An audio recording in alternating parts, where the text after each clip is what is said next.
On this edition of Beyond the Darklands, we investigate the woman behind a crime so savage it horrified the world and brought a dark notoriety to the quiet town of Aberdeen. She was not insane. She was purely malevolent, capable of turning her humanity on and off in an instant. It was a seething, visceral rage that would erupt with unimaginable force, the culmination of a life steeped in brutality. Katherine Knight's final act was a murder of almost incomprehensible cruelty. It was something no one could truly process. The horror was absolute. She seemed to derive a dark, twisted satisfaction from the act of killing.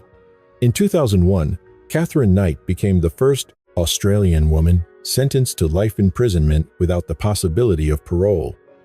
She once confessed that she went out and cut a dog's throat. When asked if the animal died, she noted it was a clean cut, according to reports. Tonight, clinical psychologist Dr. Leah Giarratano guides us into the psyche of Australia's most depraved female killer, revealing why her story originates from beyond the Darklands. This case represents one of the most harrowing and profoundly disturbing murders in the nation's history.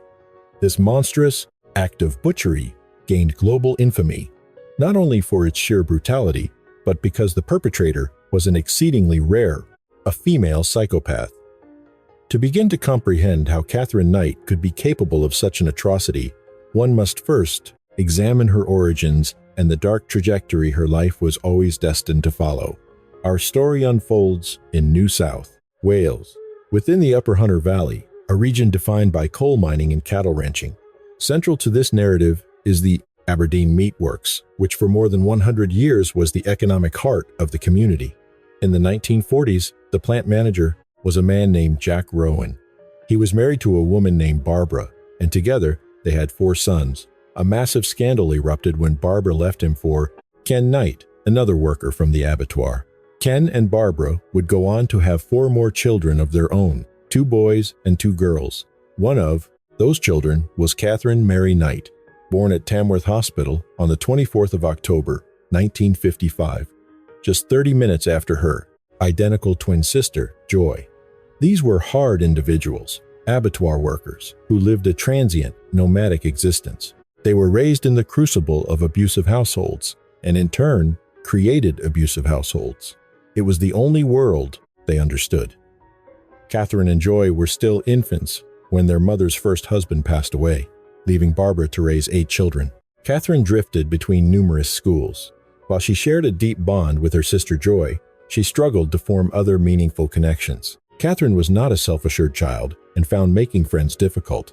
Beneath a very shy exterior, she concealed a volatile temper. Katherine desperately sought her mother's love, a love she claims was often replaced with severe physical punishment.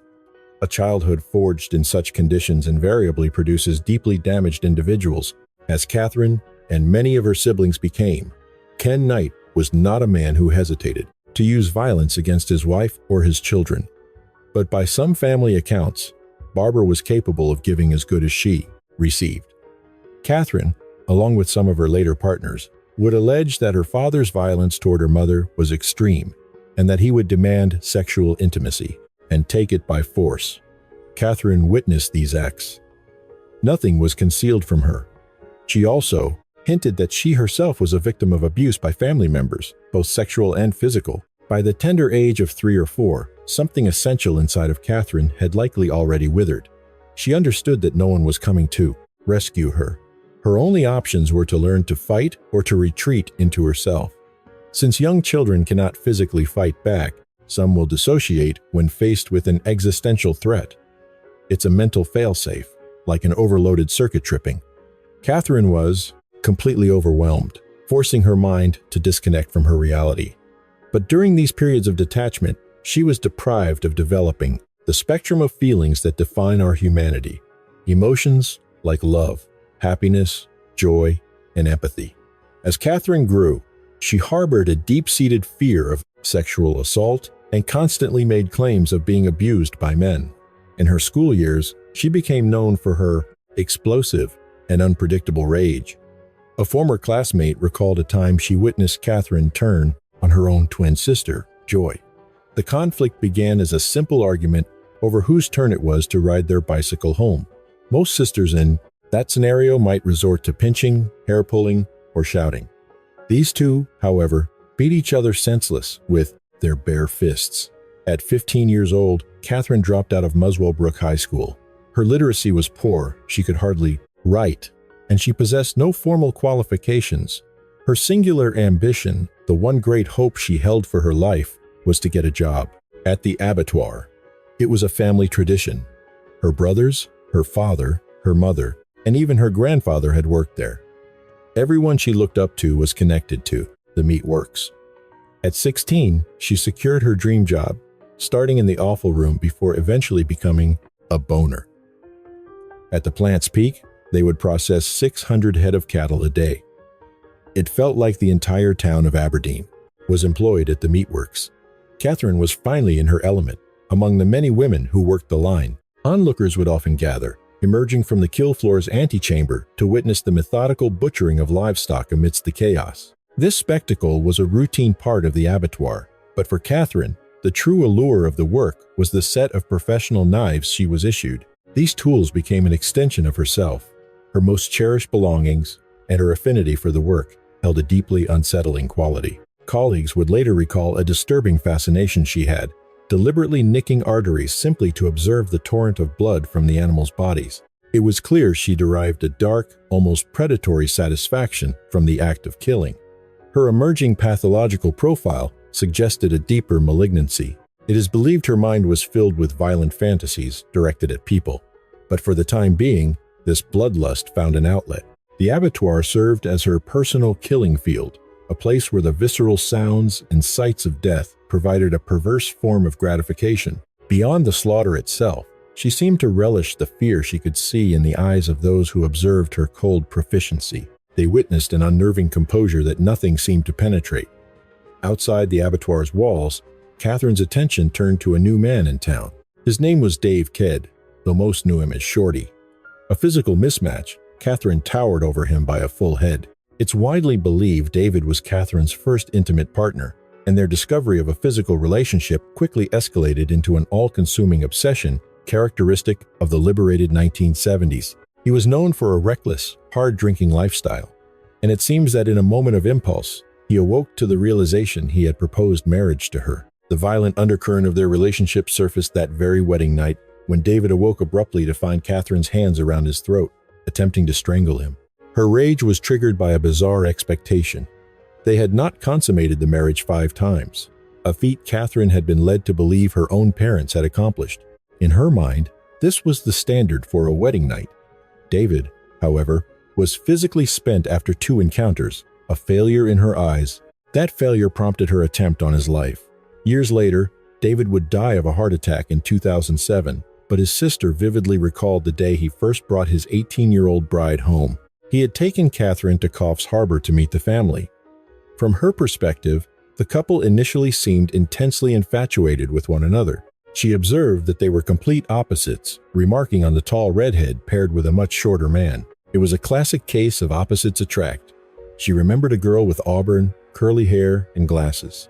This girl was significantly taller than David, but the sister held out hope for their future, even moving in with the newlyweds for a time. She spent a few months with them in Aberdeen, an experience that provided a much closer look at the character of Katherine, who was then employed at the abattoir. At first, Katherine presented a lovely and charming facade, and the sister-in-law recalled that they maintained a good relationship for most of the marriage. In fact, she would say they got on exceptionally well. Yet, there was always something unsettling about Katherine's family that she couldn't quite place. She sensed a certain coarseness, a roughness around the edges. But the most alarming trait Katherine exhibited was the volatility of her moods. These shifts were dramatic and unpredictable. One moment, she could be the picture of contentment, humming cheerfully through the house, and the next, she would erupt. She would descend into a blinding rage, and during these episodes, an incredible, almost inhuman strength would take hold of her. It was a power so immense that witnesses believed she could have physically lifted David and hurled him across the room.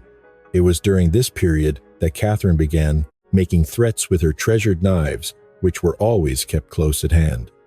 This behavior prompted a stark warning from David. He would tell others that when her mood turned, The only course of action was to flee, because once a weapon was in her hand, it was already too late. By the time she reached her 20th birthday, Katherine was pregnant, a condition that only amplified her intense paranoia regarding her husband. Her suspicions, it turned out, were well-founded. David had started an affair, a fact he would later confess. He acknowledged having a weak moral compass in his youth, and investigators suspect he found his home life increasingly unbearable. In the midst of this turmoil, Katherine and David's daughter, Melissa, was born on the 11th of May, 1976. Just 6 weeks later, the domestic situation imploded when Katherine attempted to stab her husband with a shattered beer bottle. Weary of his wife's escalating violence, Ked fled to Queensland with his mistress, completely oblivious to the terrifying lengths his wife would go to for revenge. For the act of leaving her, there would be a terrible price to pay.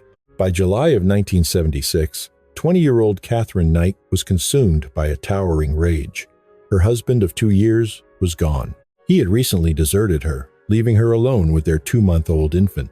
Katherine's jealousy was already a powerful, obsessive force. The knowledge that David had fled with another woman was the catalyst that finally shattered her fragile control, leading to a public breakdown. Witnesses observed her on the main street of Aberdeen, violently shoving the baby carriage from side to side. Her appearance was haggard, and she was wailing uncontrollably. She resembled a woman who had lost her mind, and at one terrifying moment, it appeared she was about to push the carriage directly into oncoming traffic.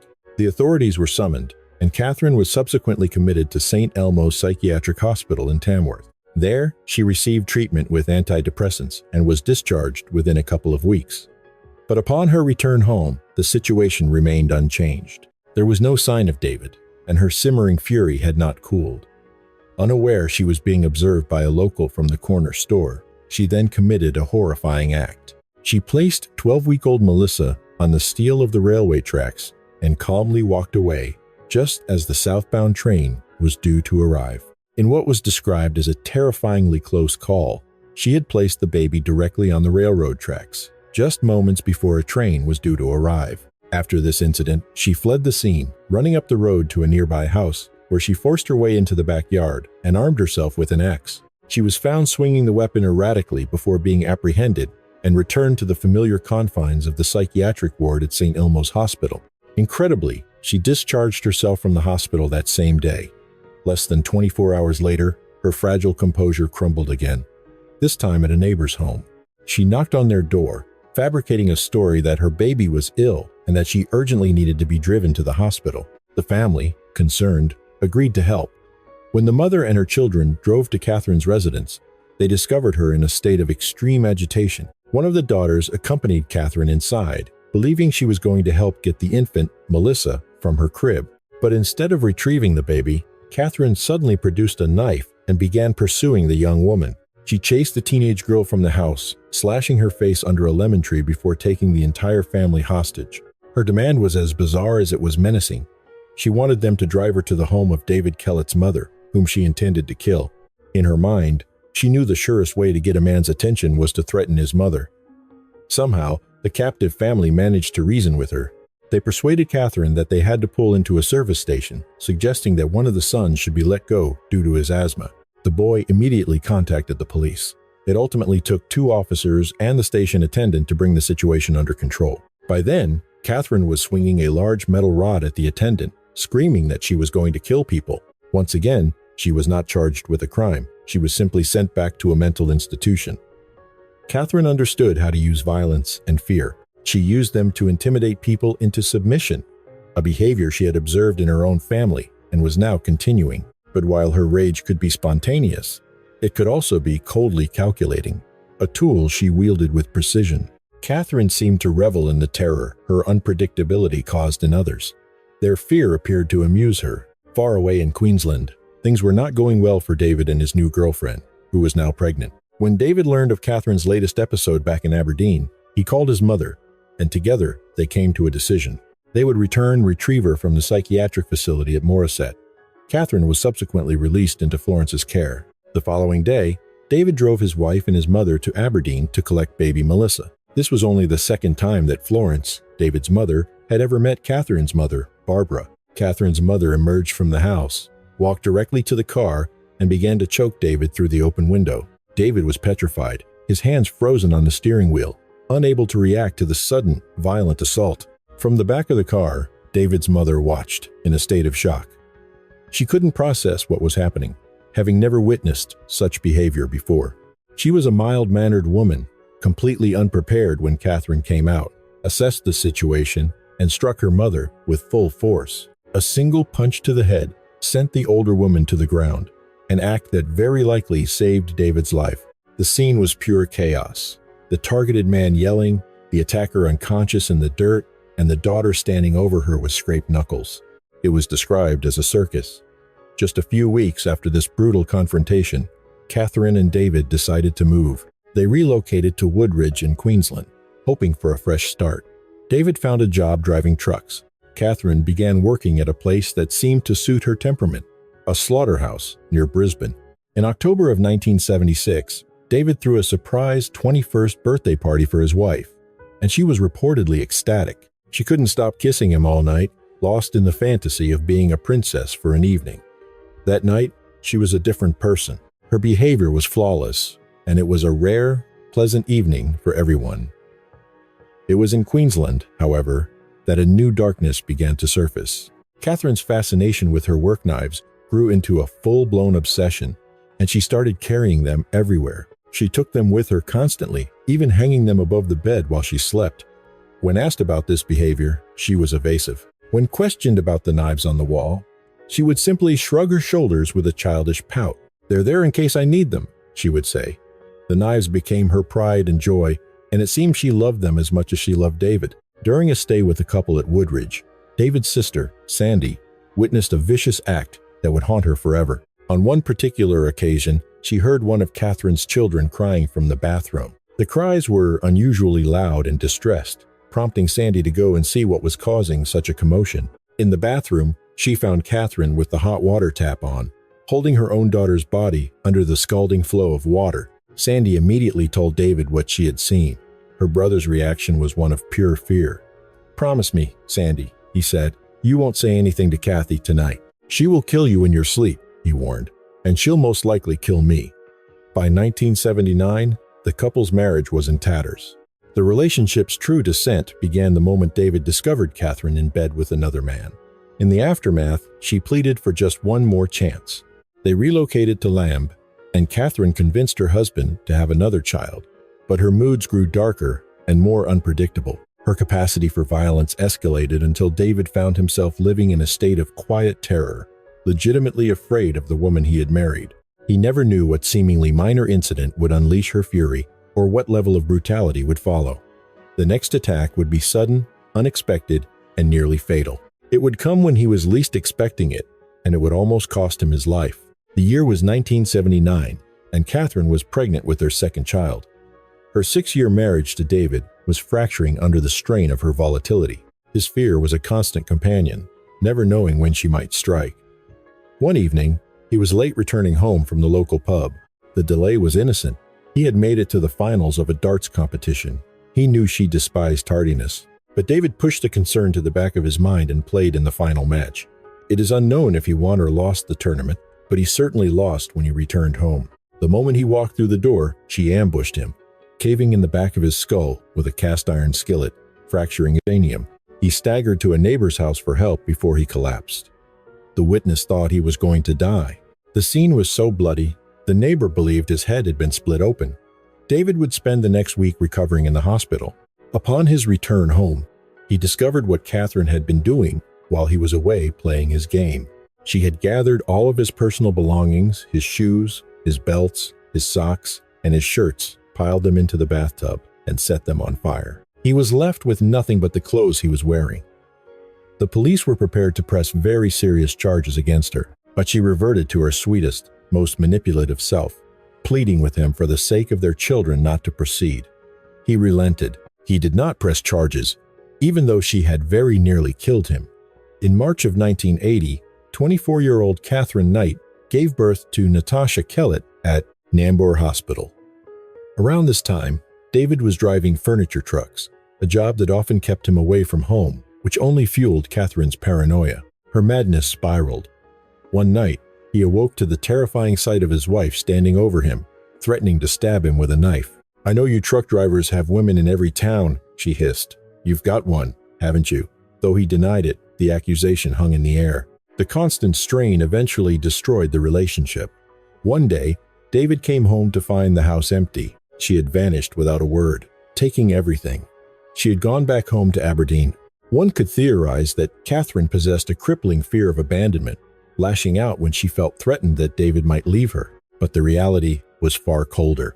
Katherine's anger was a mechanism of control, triggered when someone failed to comply with her exact wishes. She was not hopelessly in love with David, unable to live without him. She had already betrayed him once, and when it suited her narrative, she was the one who left. Once Katherine was back in Aberdeen with the 2 children, she did not remain alone for long. She quickly took up with a local man named Dave Saunders. He fit the archetype of men Katherine was drawn to, a hard-working, hard-drinking, straight-talking type of man. Saunders was a former speedway driver then working in the coal mines when he met Katherine. In 1986, he and his dingo, Bully, moved from Scone to Aberdeen to live with Katherine and her daughters. But Saunders would later say that the honeymoon period lasted no more than a couple of months. One night, he opened the front door to find Katherine standing there in the middle of ironing. She did not put the iron down to greet him. Instead, she swung it like a club, smashing him in the face. It was said that the steam marks from the iron were visible on his skin for weeks, but she wasn't finished. She grabbed him by one arm, dragging him around the front room of the house. She continued her assault, attempting to crush his skull with the hot iron. Her reason for the savage attack was simple. He was late coming home. The question that lingered for David Kellett now applied to Dave Saunders. Why did they stay? By all accounts, she possessed an intense sexual charisma, but the relationship with Saunders was deteriorating rapidly. One particularly ugly confrontation began when he tried to leave her for good. The fight ended when Katherine ran outside. Saunders followed, and what he saw next was an image of pure, calculated cruelty. She was holding his dingo, and in her other hand, he saw the glint of a knife. She had slit his dog's throat. The animal was dying before his eyes, a sacrifice to her rage at the thought of him leaving her. After she killed the dog, she went to her sister Joy's house with a shotgun and announced that she had just killed Dave Saunders. For Katherine, telling her sister this lie served 2 distinct psychological purposes. The first was the sheer shock value, the distress it would create, a spectacle she found perversely amusing. The second reason was far more chilling. She was actively planning his death. In her mind, she was rehearsing the act of murder itself. She was gauging people's reactions to the news of his death without yet having to go through with it. After killing the dog, Saunders was no longer just a partner. He was a target. He attempted to leave Katherine on several occasions, even moving in with friends, but her persistence was a relentless force. She would never let him go. In June of 1988, Katherine and Saunders welcomed a baby daughter, and Saunders acquired an old weatherboard cottage on McQueen Street. They moved in when the baby was 6 months old, but the new home brought no peace. The situation hadn't improved, and Saunders' desperation to escape only intensified. He used his long service leave from the mine as a cover, telling her he was off to visit a friend in a neighboring town. But there was no other town, and in his mind, there was no coming back. As far as he was concerned, he had vanished. He relocated to Newcastle, hiding out and securing another job, but his successful escape sent the fiery redhead into a state of absolute fury. In an act of profound cruelty, she told their 2-year-old daughter that her father was dead. It was during her search for Saunders that she happened upon her next target. This new relationship quickly fell into her established, disturbing pattern. Soon after they became involved, she was pregnant, and soon after that, the dynamic turned violent. At one point, she broke his glasses. She struck him. There were also numerous allegations that he was violent toward her. This turbulent affair resulted in Katherine's first and only son. He was born in March of 1991, a mere 11 months after their first meeting. Their connection was destined for a bitter conclusion. This time, she was the one who left, taking the children with her. He felt the sharp sting of abandonment and tried to pursue her, but it was too late. She had already found a new man, and that man was John Price. For John Price, this meeting was the beginning of the end. No one could have possibly foreseen the acts of unspeakable horror that were lying in wait for him. By this point, Katherine Knight had 4 children by 3 former partners, and a chilling consistency marked their stories. Every one of her exes claimed she was the one who beat them. In October of 1993, their paths crossed. Both she and John Price were 38 years old. Pricey, a divorcee with an ex-wife and 3 children he adored, was everything she wanted. In her mind, he was the one. She had no intention of ever letting him get away. He was another man of a certain type, a blue-collar worker who left school early. He liked to drink, drove big trucks, and worked at the mine. He was, by all accounts, an ordinary, knockabout Australian man. One acquaintance recalled, "I only met him for a few moments, and I thought, what a lovely man. He shook my hand and I went, well, good manners too." A pattern had emerged. All 4 of her partners were remarkably similar men, and with Katherine, their lives were drenched in alcohol. A sober night was a profound rarity. Initially, the relationship showed promise. They seemed to get along, able to sit down for meals and hold a conversation. To outsiders, there was little sign of open conflict.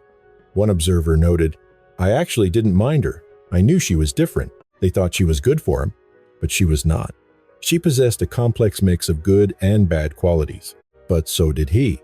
The difference was that some of Katherine's darker traits were not just bad, they were deeply and fundamentally strange. There were incidents, like swerving her car to deliberately hit a dog that ran across the road. When confronted, her logic was chillingly simple: "I don't like dogs." The relationship soon devolved into the usual destructive pattern. This time there was no pregnancy, she was getting older, but the violence was ever present. She beat him. Perhaps he beat her. She certainly claimed he did. His children, however, spoke of scars on his body from where she had stabbed and hit him. Pricey had a nickname for Katherine, the Speckled Hen. After roughly 18 months, the Speckled Hen began pushing for a permanent commitment. Pricey was blunt. He told her he was only in it for the sex, and that she should get used to that reality. But she wanted him to marry her. She demanded it, and his refusal set her on a new, more sinister path. When she couldn't get what she wanted from him, she decided to hurt his children. His daughter recalled, "I was a 14-year-old girl, and I'd just come home, and she sat me down for this really serious conversation. Then she delivered the poison. A lie that his daughter wasn't his, that her mother had slept with another man." Though they weren't officially living together, Katherine treated Pricey's home as if it were her own domain. He confided in friends that he wanted her gone, but in Katherine's mind, the house was already rightfully hers. When she discovered Pricey's will and saw he had left everything to his ex-wife and kids, she demanded $10,000 to leave. When Pricey refused to give her a dime, she retrieved a video camera and filmed first aid kits he had stolen from his job. Katherine laid the stuff he wasn't supposed to have, she continued. "I sent a video to his workplace and to the cops. That's fixed him," she said with satisfaction. "He's lost his job now," the person recalled thinking. "Oh my God, how could you do that to anybody?" At 43, Pricey was unemployed. It was around this time Katherine told her daughter Natasha that if Pricey took her back, it would be until death. It's a mystery why he returned to her. Perhaps he simply felt he needed somebody in his life. Little did Pricey know that death was not a distant abstract. It was coming for him, and far sooner than he could ever imagine. Later, Katherine Knight's fury erupted when she discovered first aid kits her partner had pilfered from his job. She recorded them as evidence. The videos were promptly sent to his boss and the police, and John Price was terminated. It was baffling to everyone that he would even consider taking Katherine back after a betrayal like that. But he did, bringing her 2 younger children with him. With the children now in school, Katherine found herself with more time alone at home, a solitude she filled by watching deeply disturbing horror films and reveling in the macabre death that she curated around her. One of her sanctuaries was a lounge room inside her home, a room that served as a grotesque museum of the dead. It was a chamber filled with skulls, skins, and horns.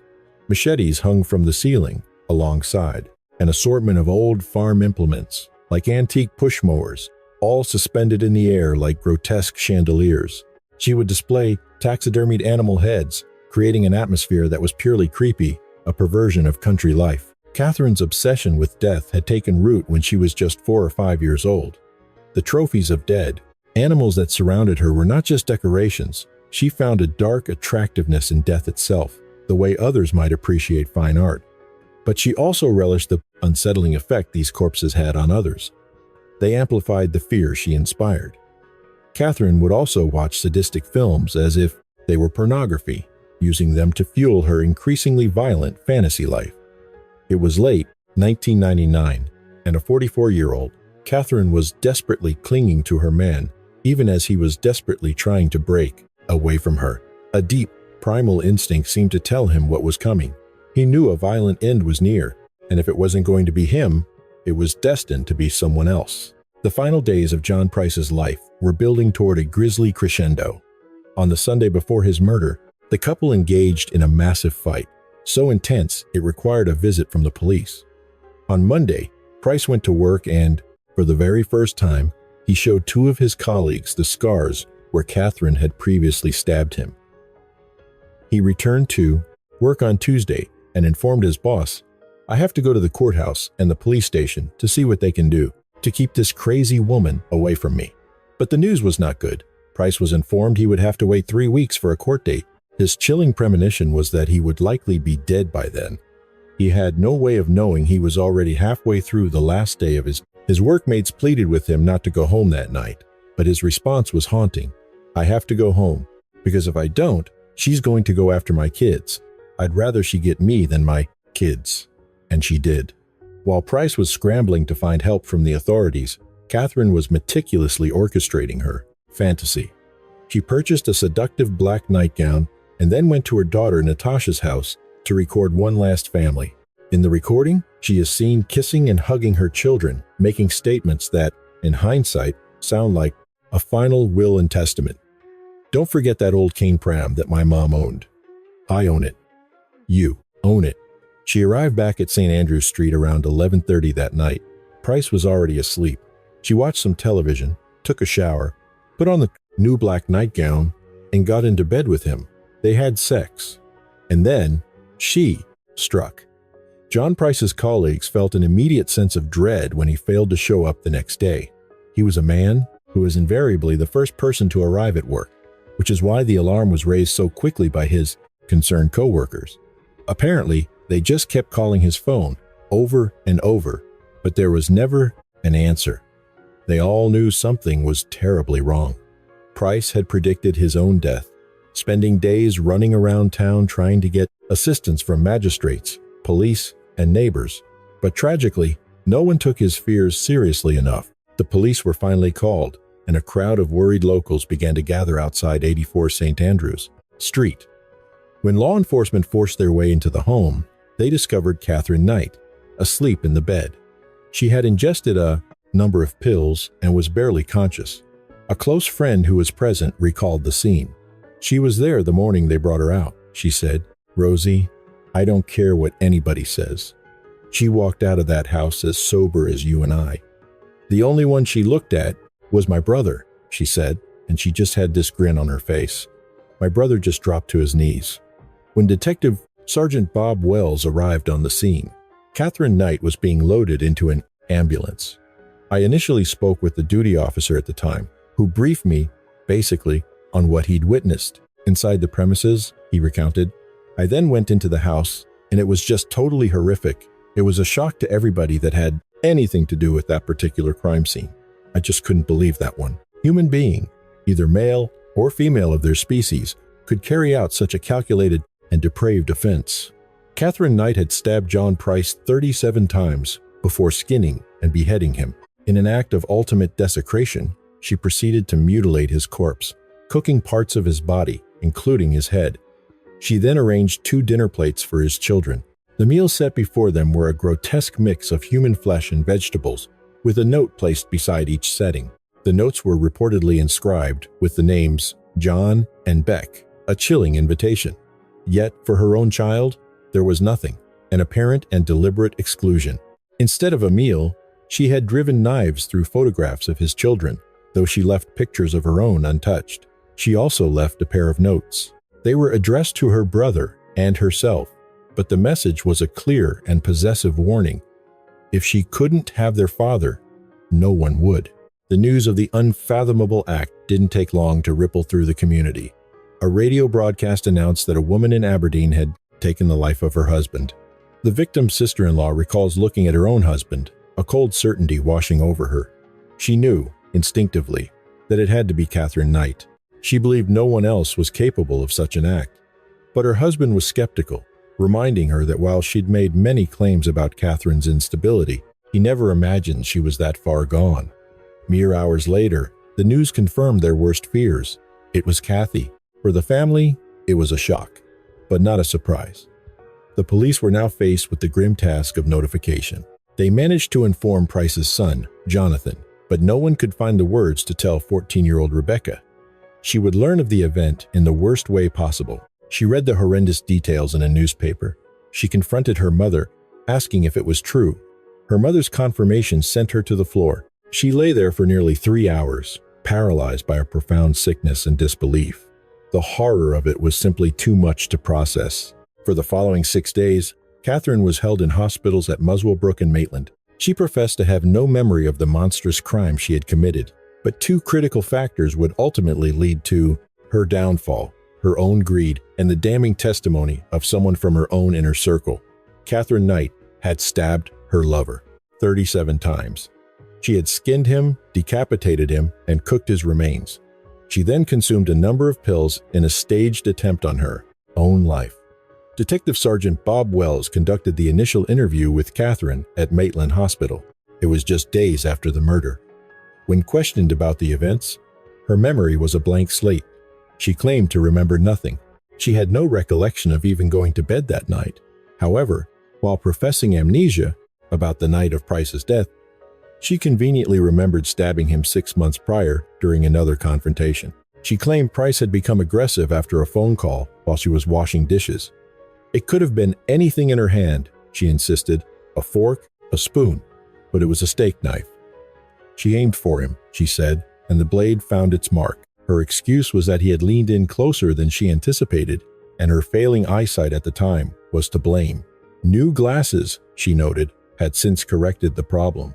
There was a prevailing notion that Katherine Knight could be the most evil woman on the planet. Investigators were hesitant, reluctant to even enter the same room or lay eyes on her. The most surprising revelation, however, was her appearance. Upon seeing her, they were struck by how terribly ordinary she seemed. She had the look of a librarian, someone you might pass in a supermarket without a second glance. She was, to all outward appearances, a very plain-looking woman. In court, they presented the video evidence from the crime scene, a recording of almost unspeakable horror. It captured a scene that defied imagination, documenting what those police officers were forced to witness that day. The skin, hanging from a butcher's hook in a doorway, at first resembled a wetsuit. It took a moment for the mind to comprehend what it was. It had been removed in a single, continuous piece. Perhaps the most disturbing segment of the footage was filmed in the kitchen. The camera focuses on the stove as the gloved hand of a forensic officer lifts the lid from a cooking pot. From within, John Price's head stared blankly back at the lens. For observers, this was the ultimate display of Kathy's power and control. One investigator later admitted to suffering a nervous breakdown as a direct result of his involvement in the case, acknowledging the profound impact it had on all the officers present that day. Although Katherine had exhibited such bizarre behavior and committed this absolutely shocking and horrific crime, extensive psychiatric testing determined that she was not suffering from any diagnosable mental illness.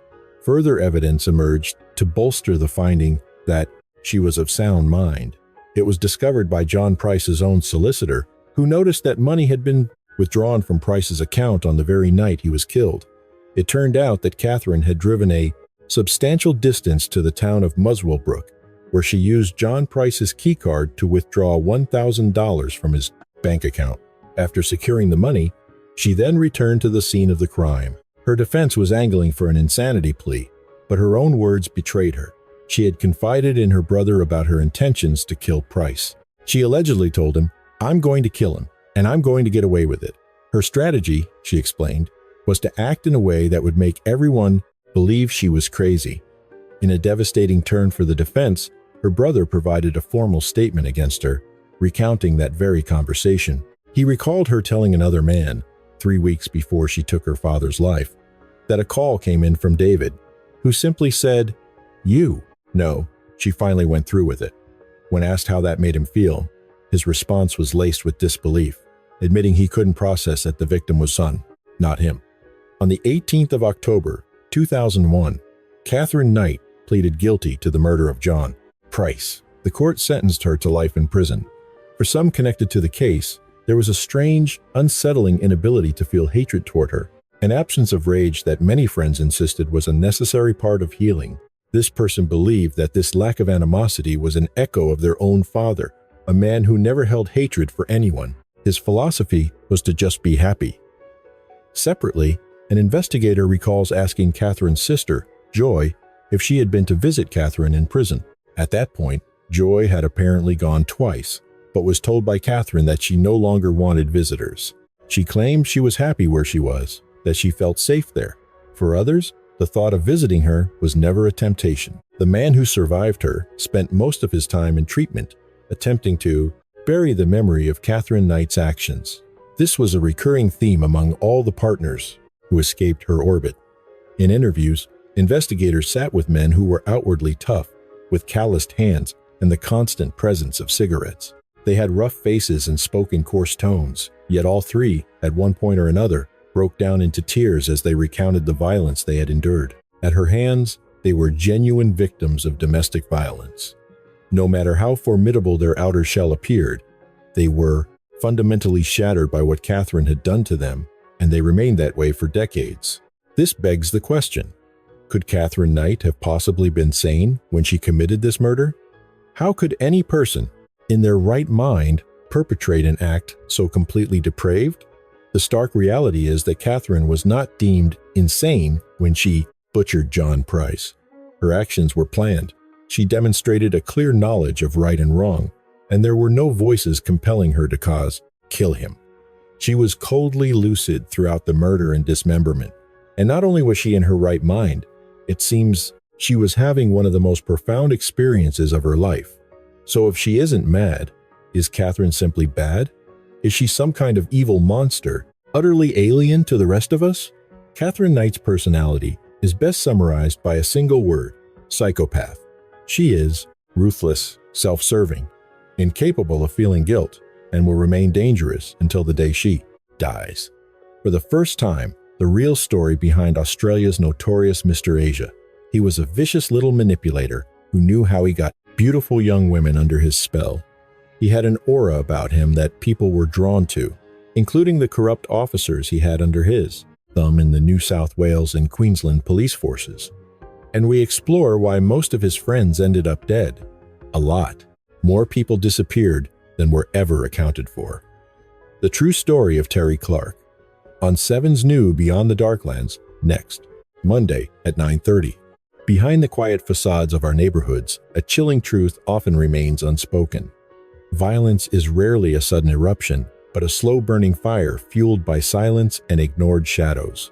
The harrowing legacy of Katherine Knight serves as a dark mirror to the world, reminding us that the human psyche can fracture into unimaginable depravity when the cycle of trauma is left to fester unaddressed. This is a call to unyielding vigilance. We must recognize that the patterns of abuse, often forged in the hidden crucibles of broken homes, do not simply disappear. They deepen until they consume everything in their path. When a soul cries out in fear, as John Price's did in his final, desperate days, we cannot afford the luxury of looking away. His tragedy is a stark reminder that empathy is our greatest defense, and our collective silence is the killer's most loyal accomplice. True strength lies in the courage to intervene before the darkness takes hold. We owe it to the victims and to the children caught in the crossfire to be the light that pierces through the darklands of domestic terror. Let this story not just be a record of horror, but a catalyst for change. Break the silence. Choose awareness. Because in the battle for humanity, your voice is the only thing standing between a neighbor and the unthinkable.